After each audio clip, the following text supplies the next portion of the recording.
Good afternoon. My name is Gabrielle German, and I will be discussing the pros and cons of emotional intelligence as explained by Daniel Goleman. This is for MIO 508, Workplace Motivation, for the Adler School of Professional Psychology.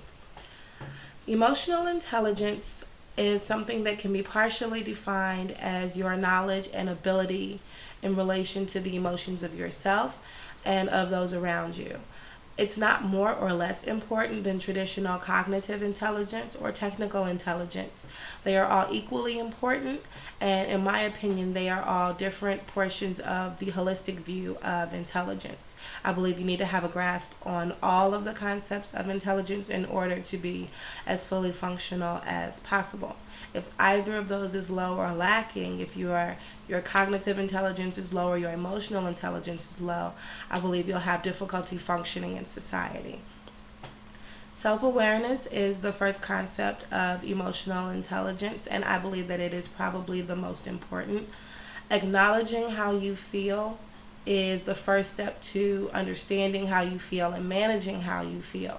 If you don't complete the first step of acknowledging what you're feeling, the process and the progression stops there. We have to be honest with ourselves about how and what we're feeling, even if we're not willing to share those emotions with another person. The downside to being very aware of how you're feeling is the potential to overanalyze how you feel. Have you gotten to a point where you're trying to control your thoughts and emotions because now you know what you're feeling and possibly where they come from? This sounds like it could be beneficial. However, if this is done in excess, then you eventually rob yourself of natural emotion and new experiences because every move you made is calculated and controlled. Another concept of emotional intelligence is managing your emotions.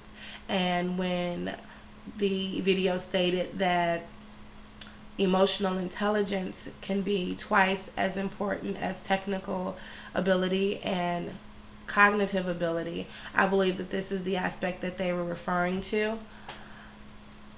When you have to complete a task at work, you might have the knowledge of how to do it or the technological sense to work a machine.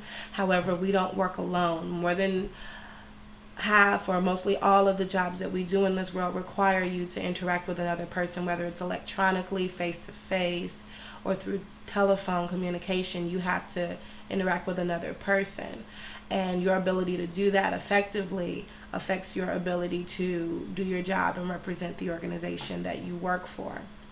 How well do you interact with other people? Do you make the work environment more comfortable or less comfortable for those around you that are also mentally capable of doing the job? How well do you separate your personal emotions from public displays? How well do you identify the person that's triggering your emotions, and are you able to center your emotions around that person in particular, or do you express your emotions and your reactions to everyone that is around you? I once worked in an office where we were reevaluating the personnel and we were being relocated. And when my manager explained to us who was staying and who was going, she acknowledged that it was not solely based on who had the capability of doing the job, who produced the best numbers. She made it clear that there was a culture that she wanted to have in her office, and she chose those people to stay in her office based on what they brought to the culture and how well they kept that idea in place. There are two women at my job now. Their talent in our department is undeniable. They're very good at what they do. However, their ability to manage their emotions and socialize well with others is constantly in question. They tend to have emotional outbreaks. They tend to take professional criticism on a personal level and react as opposed to responding to the situation. And the final con that I will acknowledge in emotional intelligence is that it's something that you find difficult to teach. It's not something you can control very easily, how well someone progresses with their emotional intelligence. You can explain to them the benefits of it, and you can try to explain to them how to do it. However, it's something that naturally, as they stated in the video, we have to grow in. We have to come to terms with those things ourselves, and we have to learn this from within. They have courses on that, as they stated in the video. However, this is something that I believe everyone is going to have to reach within themselves. It's a progression that we control when we make and when we go up and down on the continuum. That is my assessment of emotional intelligence. I'm Gabrielle German. Again, I thank you for your time.